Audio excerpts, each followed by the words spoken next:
Did this movie have a firm grip on this critic, or did it slip through its own fingertips and fall into the abyss? One way to find out. Here are my immediate thoughts on Never Let Go.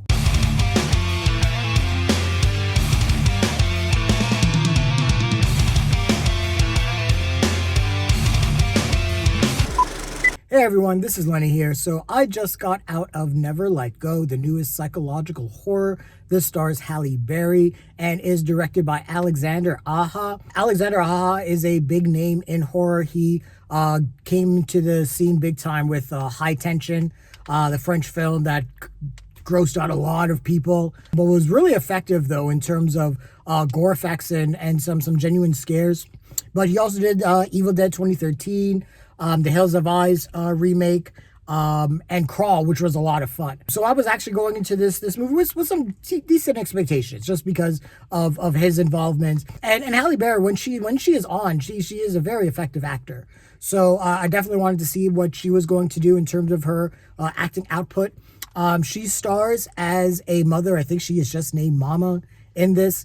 And she lives in a post-apocalyptic world with her two sons, Samuel and Nolan. Samuel, played by Anthony B. Jenkins, who we just saw in The Deliverance, so he's doing a lot of like horror here. And Percy Daggs the fourth, he plays Nolan. They're twin sons. They were born, I think, like 3 minutes apart. But Halle Berry is this mother protecting her sons in this post-apocalyptic world where it seems like demons have like infected all of humanity or something like that. Basically, Halle Berry is only able to see what's called the evil. And they kind of manifest themselves as people in Halle Berry's life, like her abusive mother or her horrible husband. She has a past, and it's kind of hinted at in terms of who she used to be before the world fell apart and everything like that. So she lives in a house with her two sons, with Samuel and Nolan. And when they go out to scavenge for food, they are all tied to a rope that is tethered to the house, and that way they're able to always be able to communicate and find each other and everything like that. And that is a rule. That is like the first major rule that Halle Berry sets up for her sons, and that plays into the title as well, Never Let Go. To never let go of that rope, because if that happens, then the evil from out in the woods might come out and infect you.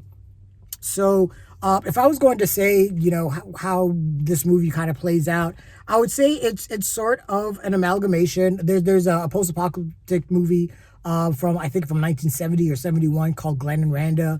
The production design of the forest in the woods kind of reminded me of that a little bit. There's a pickup truck that's kind of growing foliage and everything like that. It kind of reminded me of Glenn and Randa, when they would like be trekking through their post-apocalyptic wasteland, and there'd be like cars growing, like there would be cars in trees, and the trees would be growing around the cars and all that foliage. So kind of got like little bits of hints of that.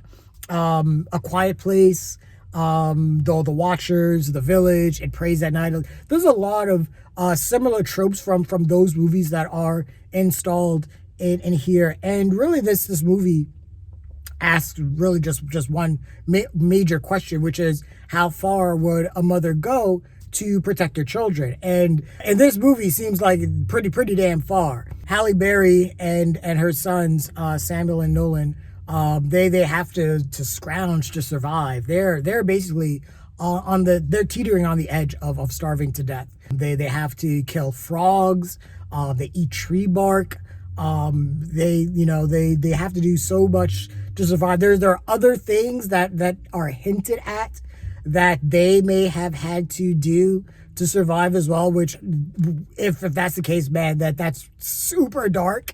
If Halle Berry's mama had to force her sons to engage in that, I'm not going to get into it, but like I said, it's hinted at. I would say that the movie is enjoyable for the filmmaking.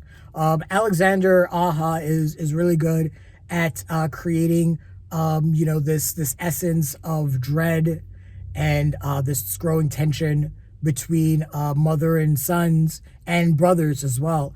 Everything takes place in this house and really the surrounding woods. So really it's kind of like a one or two location film, kind of almost like a bottleneck story.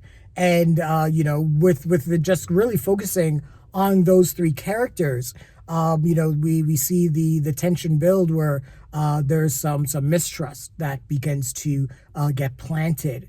What happens is at one point, one of the sons, I think it's Samuel, goes out, and he has a brief scuffle with Nolan. Nolan steps on his rope, and Samuel teeters out. His rope falls apart, and he falls into the forest, and he encounters what he thinks is the evil. Now, the evil didn't touch him, and that's the other thing, that this particular evil has to touch you to infect you. Now, one of the other things too is Alexandre Aja and Halle Berry is playing with the character of this mother, and is putting the audience in a position where they have to ask if what they're seeing is really happening. There's a lot in terms of Halle Berry's mother character sort of being an unreliable narrator. Really from the start, when this movie begins, and she kind of introduces the world to the audience, right from the jump, where we're already questioning Halle Berry's reality, and if what she is seeing is really there, and if she is if what is happening with this evil in this woods, if this is really a true thing, or if it's psychosis, and Halle Berry's mother is forcing her sons in a really dire situation. And what happens when Samuel is let loose? It does set off a chain of events where the brothers start to question whether or not Halle Berry, their mother, has their best interests at heart. The other movie this actually does remind me of is Goodnight Mommy. There's a lot of that, and that's kind of one of the problems that this movie has. There's a lot going on, a lot of ideas. This movie deals with trauma, PTSD, mental illness, faith, and Alexandre Aja throws all of that in this movie, and it's just a little imbalanced. Because of that, because there's so much that the movie is trying to say. In terms of the atmosphere, the woods has this great mood to it. The blues and the grays and the fog. It just gives us this nice scary texture, creepy atmosphere.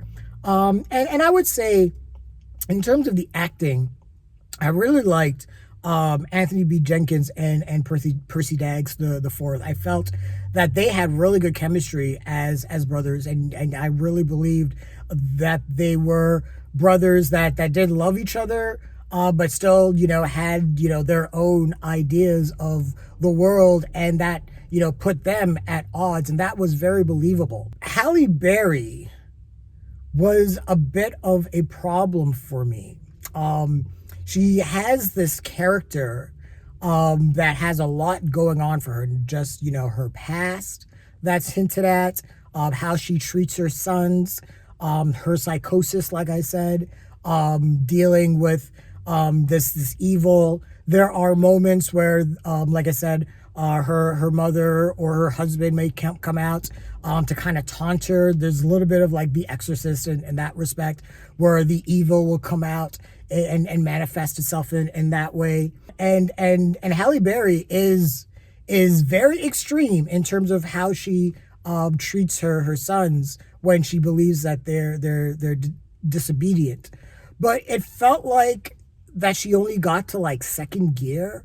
It felt like that there is so much more that she could have done with this particular character, because like I said, there are so many layers to it, with her, with her, because it does even seem at some point that she's even questioning her own reality, and it just didn't seem like that she could have pushed her character as far as I think. And I think because of that the movie suffered a little bit as a result.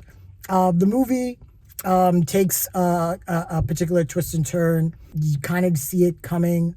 Or the film has one particular moment that is supposed to be very impactful. But it didn't feel like that there was a real lead up to it. So when the moment happened, it just kind of was like, oh, okay, wow, that happened. Okay. But there wasn't any real emotional impact. I felt like I should have felt more because there's so much at stake, with this family and the tragedy of them falling apart, and like I said, the mistrust that's growing between all of them, and how each one is taking different sides based off of their own belief system, and them questioning certain things. All that stuff, like I said, was played up really well, but it just felt like again there was just so many ideas that just kind of fell apart under the weight of its own themes. Like I said, there was just so much going on, but I really did. I really did like I said, the atmosphere. There's some great editing tricks that Alexandre Aja and his team employed for some effective scares. There were some really creepy moments. There's one moment that I was like, what in the human centipede is going on here? And also, the design of the demons, the evil, I'd say it was really effective. And for an Alexandre Aja movie, you would expect that this would be super gory. There are a couple of moments of gore effects that are really effective, but this is not. This is tame for Alexandre Aja. I mean, for someone who did the 2013 Evil Dead and the Hills Have Eyes remake, and if anyone saw those movies are violent as fuck. So this is like I said, is very tame for him. But yeah, if I was going to give this a rating, I would just give this a really low hit.